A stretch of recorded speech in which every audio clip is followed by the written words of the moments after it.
What is going on, guys? Did it versus all gaming with my review of Seraph of the End episode 3. And this episode, even though it was very simple, we still got some pretty good story progression, and even though the ending was ruined by the opening, to me I still liked it a lot. But the episode itself, it starts off where we have those three bullies that were like picking on you and his friend. They have now returned, and we see that they actually came across this room or this door, and we see now that this door was like obviously covered now with like all these talismans and other stuff for a reason. And even when like one guy was like trying to open it and it wouldn't, that right there should have been a sign that like he should have walked away. But we see now that when their friends had told him, like, let's get out of here, and the door had opened, obviously that right there should have raised a flag. But we see now this guy clearly ignored everything. And so now we have you. He was actually being confessed to by the girl that he said left from that vampire. But obviously, it's pretty easy to tell that the only reason why this girl was confessing to was actually like confessing to him, it was because he had saved her life, and she felt so grateful toward him. That right there is only like the only reason why. Because let's be honest, like you here shows no interest in school, and I'm pretty sure you like most of the students pretty much ignore him anyway. So I'm positive that this girl has like no real feeling like for him. But we have Shinoa, we have Shinoa. She was like watching him, and that right there, what's kind of creepy. I have no idea why she was doing that, but she was there. And we see now Shinoa was encouraging him, to do this, to give this girl a chance, because obviously, humanity, it was almost wiped out by that virus. So right now, their population, it is definitely on the decline. And so she was saying that like people should actually hook up and have babies. And so to me, I would think there is no way a teenage girl should be saying this. But to be honest though, she did have a point. But now we see you here, like he has more important matters on his mind, because he wants to know, he wants to know, even though he was accepted into the Moon Demon Company, why in the world is he still going to school? Because all he wants to do is train, get stronger, and and go kill some vampires so that he can get his revenge. But Shinoa here, she knows what he really wants, and so we see now she had actually called for her cursed weapon, and we see her first.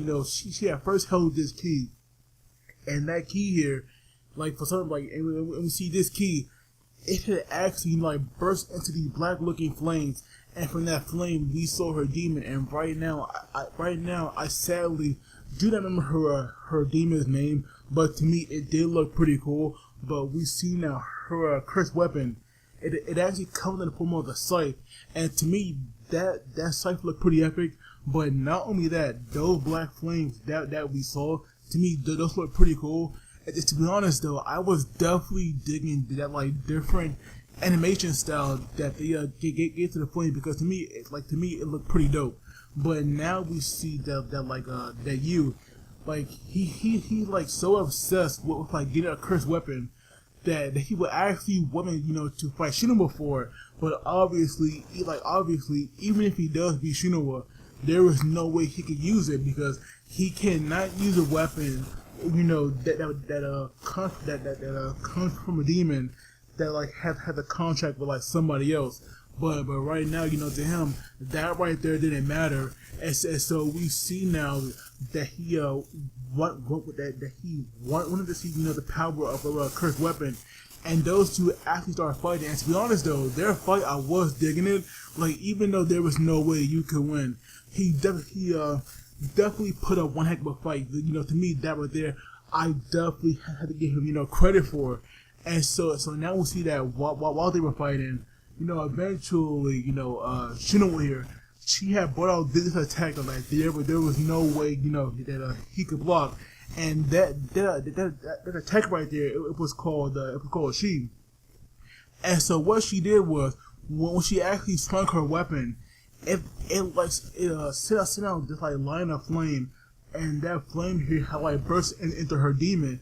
And so we see now, like, even though you had up his sword, we see now that the demon had went through that, and engulfed him. And to be honest though, it reminded me, of the dragon of the Darkest Flame from like Yu Yu Hakusho, or or Amaterasu from Naruto, if you want to go with a more recent time. But obviously, like, you had lost, but to him, he has still enjoyed himself, and that right there, had like drove him, to want a cursed weapon even more. But now we see that when they had went back down, to school with everybody else, we have his friend running to him, because now we have those delinquents. They were now coming to them, wanting to be their disciples, because the reason why is they have a favor to ask of them. And so we see now that their friend, who had like tried to open the door, he obviously had went in there, and for some reason he has not come back yet. And so now we see that right there is a serious offense, and this guy could like definitely be killed. So right now his friend was worried, but we have Shinoa, you, and the other guy. They were now going to go there, and get him if it wasn't too late.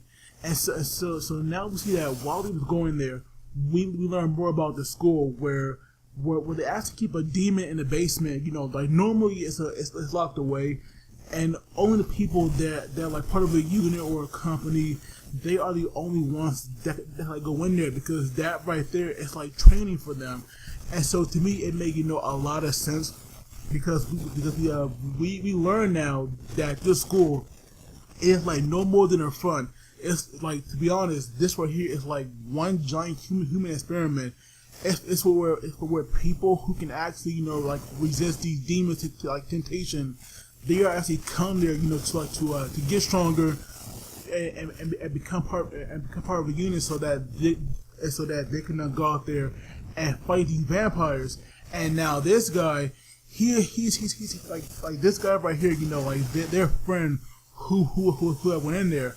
This guy was like definitely not trained, and so it's possible that a demon, like can eat his heart and make him into a demon, and so now like they had to go in there. And when they did, to be honest though, to me it definitely looked a lot different from how I thought it would look, because we see now like they had all these weapons like laying on the ground. And so I'm pretty sure, all of them were possessed with like a demon, but we have this one guy, holding, a giant axe. And so right now you knew that this guy did not, make a contract with the demon, because that right there wasn't possible for him. And so now so now we have you here, who had this bright idea to actually, like go down there and take it from himself. And so now, when he did do that, we see him, we see him, trying so hard, to take the act from this guy. And then we have Shinoa, getting involved as well, because she knew that like you was not ready for this, because his heart was not trained yet. Because what these demons do, they will feed on the darkness and like dark desires of somebody, and so because of that, it'll be so easy for like you, to become possessed. But now we see that when he does get his hands on the axe, we see him now being trapped into like this disillusion. And so what it was like him having dinner with his family, and at first everything seemed seemed rather normal. But what happened was, or when the demon plan fell apart, is where he had used Mika to actually try to get you to like cave into his revenge. And so now we see you here.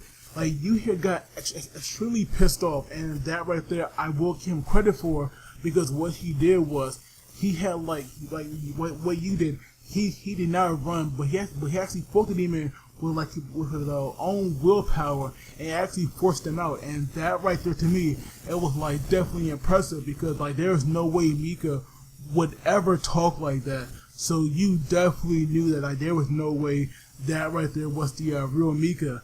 And once he actually like broke through and came back, even Shinoa was like rather shocked by this. And so now she like has no choice but to let you come here for like his own training, especially when he like did something that impressive.